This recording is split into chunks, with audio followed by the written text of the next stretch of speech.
Hello, I'm Sydney. Today, me and Mavis are reacting to Soy Sodor Season 4 with the first episode, Diesel. Anyway, let's get to it.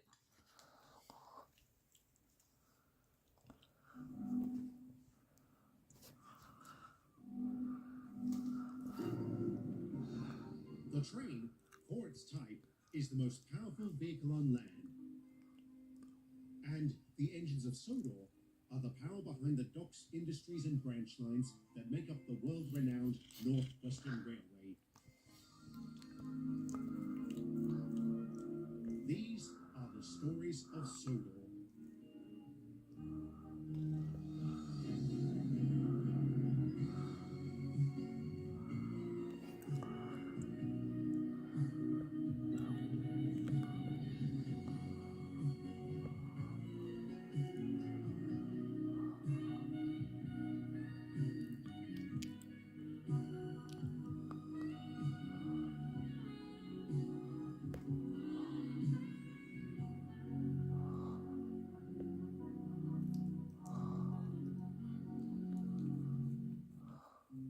Thinking we should call ourselves Lightning and Thunder. So you be lightning and I'd be thunder. Yeah. It's only just occurred to me that by concluding my last batch of stories at the tail end of 1955, I had completely overlooked something that had happened in March of that year. Something very important. The modernization plan. You may recall the Fat Controller once expressed concerns about BR's long-term financial stability back when he was chairman of the Railway Board. I'm sorry to say his concerns were justified, as by the mid-1950s, British Railways was in trouble. I'll elaborate on the specifics in my next story, likewise of the details of the modernization plan. What I will say is by far its most radical proposal was to end the production of steam engines in favor of diesels.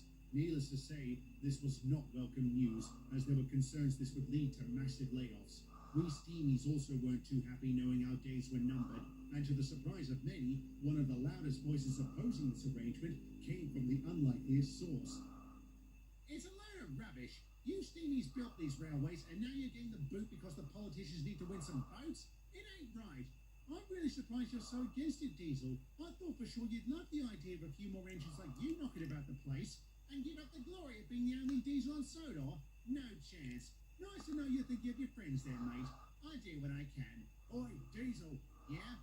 I got a message from the Fat Controller. He wants to see you at Wellsworth tomorrow morning. What for? He said he wants to have a word with you and that he's bringing an old friend of yours. Did he say who? I think he said his name was Walter Paxman. Wally Paxman? Really? Who's that? He was the man who built me. Oh, so we'll finally have someone to blame. I really should have seen that coming.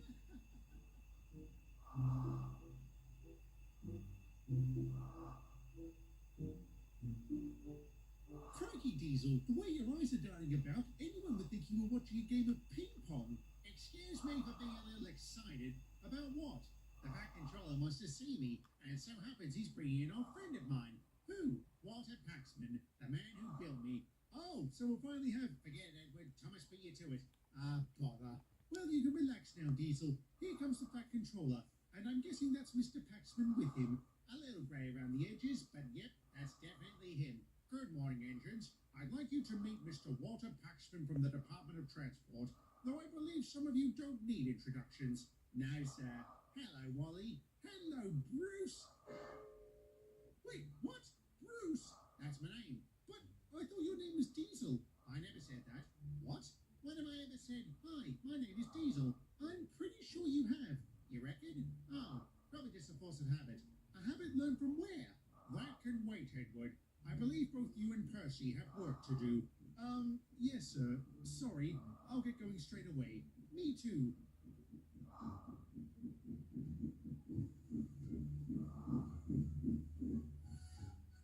Something on your mind, Edward? You look a wee bit put out. No, not put out. I just learned something very surprising about Diesel. His real name is Bruce. What? I know. It's incredible. After all these years. No, I mean, you didn't know? Are you saying you did? Of course I did. All of us on the mini side knew. You're having me on. Oi, Adam, you seen Bruce today? Not since he left the shed early this morning. All right, thank you. Well, bust my buffers. I feel like such a prat. Don't beat yourself up, Edward. I was here a full year before I found out. Do you know why he doesn't go by Bruce? Yes, I do. But it's not really my place to talk about it. I suggest you ask him later tonight. Good idea, old chap. There must be an interesting reason behind it.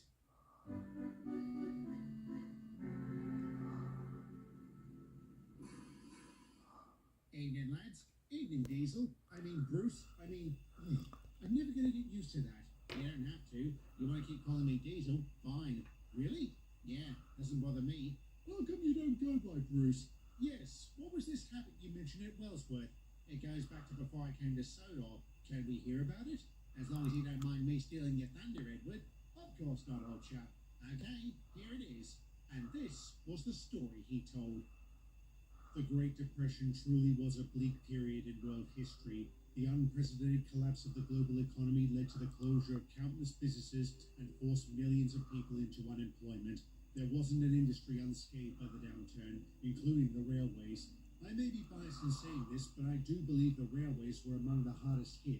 The Big Four were desperate to economise wherever they could, probably none more so than the London, Midland and Scottish Railway. This was expected as it was the largest of the rail companies and the one that suffered the most. It was at this time that Mr. Walter Paxman made himself known. An engineer by trade and an avid rail enthusiast, he approached the Middies with a proposal for a new kind of locomotive, one that promised to be faster, cheaper, and more efficient than even the most effective steamy. A tantalizing prospect to be sure, the Middies were quick to endorse his project and gave him access to one of their workshops on the Halzoen branch line. After 2 years of work, the prototype would be unveiled. Thank you all for coming. I know how anxious you've been these past few months, but I can safely say that your time and money have been well spent. We are about to witness the greatest miracle of the machine age. Based on the revolutionary principles of internal combustion, we have created an engine that requires neither coal nor water. Just a fill of oil, a touch on the starter, and you're off. No bother, no waiting, no fussing around for hours to make it ready. Gentlemen, I give you the Diesel!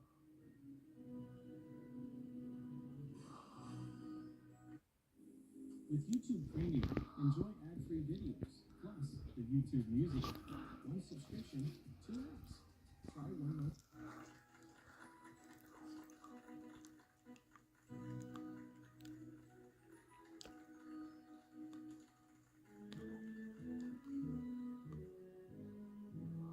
You did splendidly. I did. You sound surprised.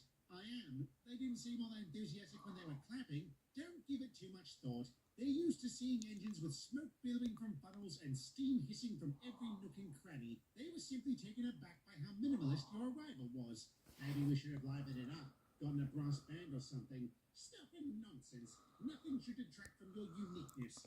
You are revolutionary. Revo what? Revolutionary. It means new, and you're certainly that. I've never seen an engine like you before. Very interesting. Oh, thank you. I'm sorry. Who are you? Beg pardon. I'm Montague, better known as Duck. Why? Are people always shooting at you?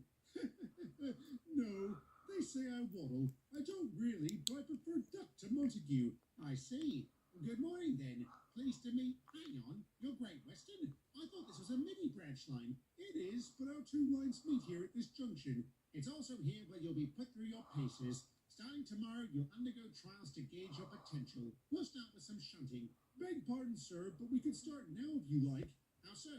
I have to assemble a train for my return trip, and I would greatly appreciate some help. Can I, Wally? Please? I'm really eager to work, I suppose. Tops, let's get to it then. I'm right behind ya.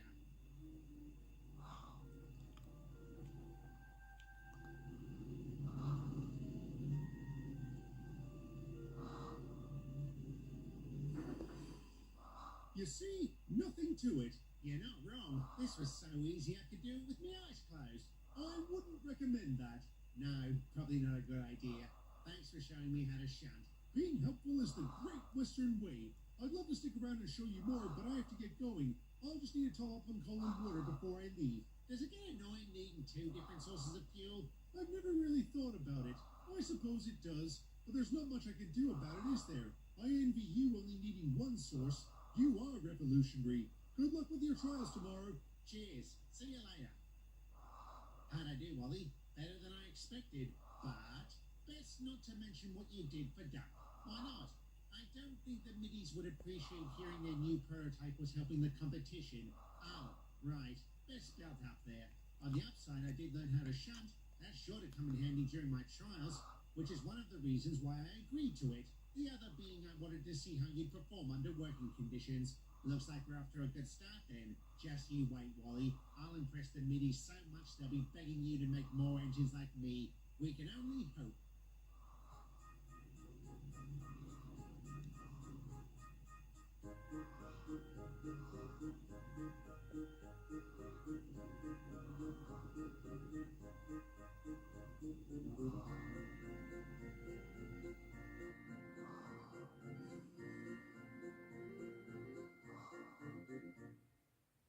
How'd it go? Good, good. Really good. So those tits of mine came in handy? In a big way. And I made sure to tell them that you helped. Thank you for that. Showing appreciation, that's also the Great Western way. So tomorrow they want me to shunt some trucks for the engines working on this branch. Tell me something, Duck. Do you ever get used to working alongside them faceless lot? Yes, you do. There really isn't a whole lot between them and us. Only that we came out of the works a little different. The lads mentioned a couple of theories about that. This Revenant one sounds real weird. I don't personally believe that one. Or perhaps it'd be more accurate to say I don't want to believe it. That we might just be the reincarnation of dead humans? Very unsettling. You're not wrong. Changing the subject, you got any more tips about shunting? Take care not to bump the trucks, especially the non-faceless ones. You mistreat them and they won't let you forget it. On that note, do be careful. Trucks can be troublesome. Okay then, thanks for the warning.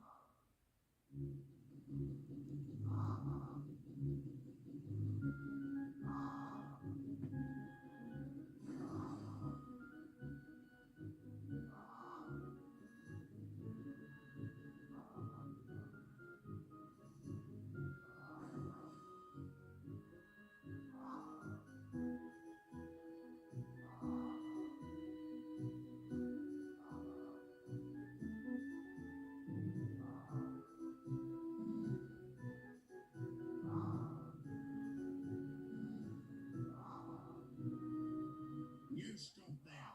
Why? Something wrong? I ain't moving. But you gotta move. You're near on that train over there. I'm good and comfy, so shove off, Weasel. What are you calling a weasel, mate? Okay, shove off, Darky.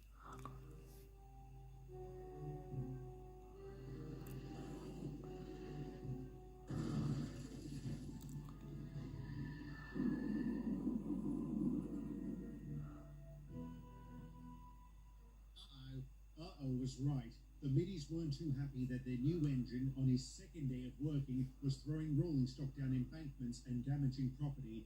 Diesel swore he didn't mean to bump the truck as hard as he did, and that may have been true, as it was discovered there had been some oil in the track, quite possibly having leaked from the tanker on Duck's train. This led to a minor row between the LMS and GWR, with the latter wanting the former to pay for the damage. Their skirmish allowed Diesel to escape punishment for the most part, which gave the trucks the impression the higher-ups supported his action. I'm sorry to say the numberless engine took full advantage of this. He was very rough towards them, biffing the occasional one to enforce his iron will. And when Duck returned to Halzoin a week later, he was shocked by what he saw. This isn't a yard, it's a police state. Thank you, Duck. That wasn't a compliment, Bruce. Weren't you listening when I warned you about trucks? Yes, but you didn't tell me they were racist. Do you know what that git called me? I do. It was disgusting and vile. And I'll admit, maybe he deserved a bump, but it's not fair to punish the rest of them over his actions. You said trucks can be troublesome, and by showing them who's boss, I've made sure they won't be. And take a look around. The yardmaster said he's never seen the place in such good shape. For now it is, but fear only works temporarily as a motivator, and it doesn't take much to bring down a tyrant. Just ask the Tsar of Russia. The who of where? Never mind. The point is, I strongly advise against using force to control the trucks. My way's been working, so I'll stick with it, thank you. But if it makes you feel better, I'll be out at the yard today. Where are you going? I'll be taking my first train. Then I'm told I might have to act as a banker for one of the other engines. Really? That's exciting. They must think very highly of you to give you such important jobs. Your advice has been a great help with that. You got any more for me? When taking a train, always remember safety comes first. As for banking, you may have to push yourself, but be careful not to exert yourself. It won't do much good if you fall on a hill. All right, I'll keep that in mind. Thanks as always, Jack. Wish me luck. Good luck.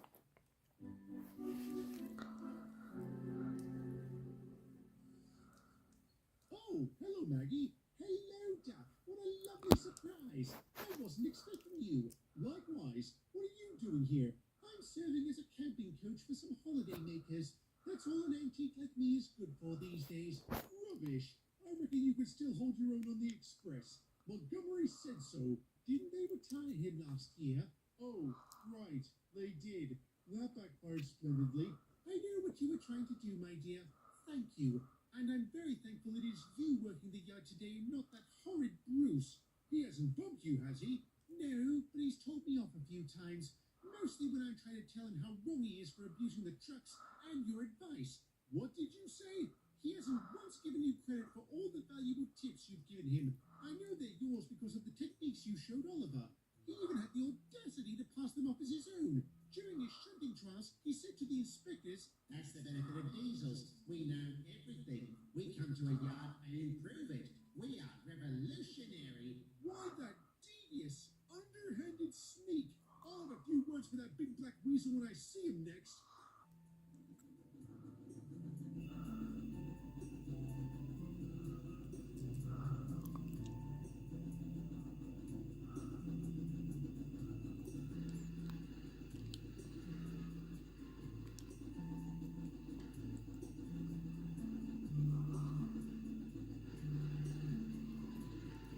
My work is easy because I use paper. Here's how I keep track of all my sounds. I start my brain dumping everything I need to get done.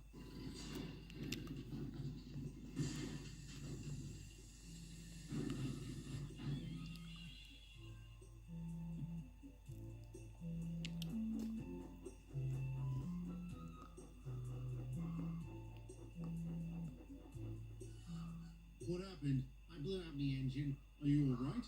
Not too good, but I'm in one piece. Looks like I exerted myself. I guess that means you won't be passing off that bit of advice as your own wisdom, eh?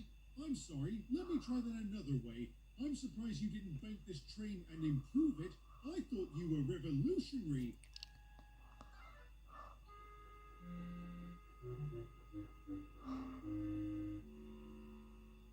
If you can give me one reason why I shouldn't tell your directors about your duplicity, I won't. They won't believe you. Why would they when you spilled oil on the track? I did no such thing, and you know it. No, I don't. I really don't. How do I know you weren't trying to sabotage the place? I don't sabotage. That's not the Great Western way. Oh, this thing fuses. Great Western this, Great Western that. I don't know if you've noticed, Ducky, but I ain't Great Western. Which explains how you were able to lie to me so easily. It's not my fault you're so gullible. Why did I ever offer to help a freak like you? Freak? Freak? We're the future. I've been nothing but a roaring success here. You watch. The Medes will now build entire fleets of me. The LMS will dominate the railways of Britain, and camels like you will end up in the scrap heap. You'll see. Unfortunately for the devious Diesel, that wasn't going to happen. While it was true he had been a success, his breakdown revealed the true shortcomings of his class. His repairs took a long time to complete, owing in large part to the relative scarcity of replacement parts.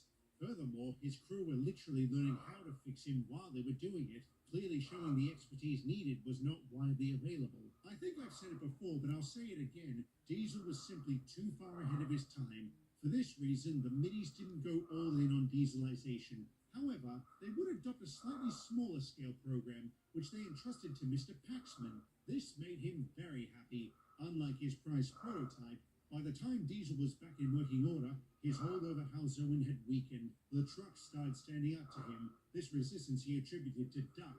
Just as the Great Western Pioneer predicted, it didn't take much to bring down his iron rule. And rather classically, this revolution of sorts culminated in song. Diesel stalks about the yard, thinking he's the greatest. Pumps the soul so very hot, showing he's the meanest. All around he creeps about, straining his diesel. Here is now a tree shut up, clear off you weasel. Har, har, har. It was hell working at Halzoen after that. I was glad when they transferred me here. Not initially, you weren't. I remember how antagonistic you were towards us. The phrase moving kettles was often heard when you were about.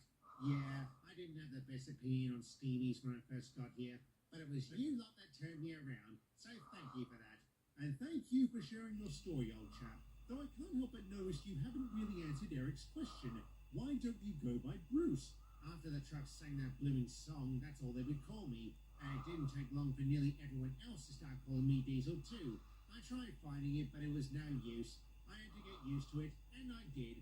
So like I said, I don't care what you call me, Diesel, Bruce, it's all the same. But if any of you call me Weasel, you can expect a hard fall down a steep hill. Duly noted, laddie. So what the back controller and Mr. Paxton want to talk to you about? Oh, right, I haven't gotten to the best bit. It's to do with this whole dieselization thing. BR is really getting into it, and they've given Wally the job of coming up with a new class of shunter. And get this, they're going to use me as the prototype. So there really will be entire fleets of you. God help us all. We all had a good chuckle that night in the shed. Over the course of the next few weeks, Diesel was thoroughly examined and his performance history scrutinized to see whether he was the ideal prototype or not. Evidently he was, and from BR's examination came the ubiquitous 08 class shunter, which would have a working life longer than most other engines. A few months after that, we had that whole business with the fog, and a few weeks later, 1956 came. This was when the effects of the modernization plan started to take effect. But that, as I've already said, is for my next story.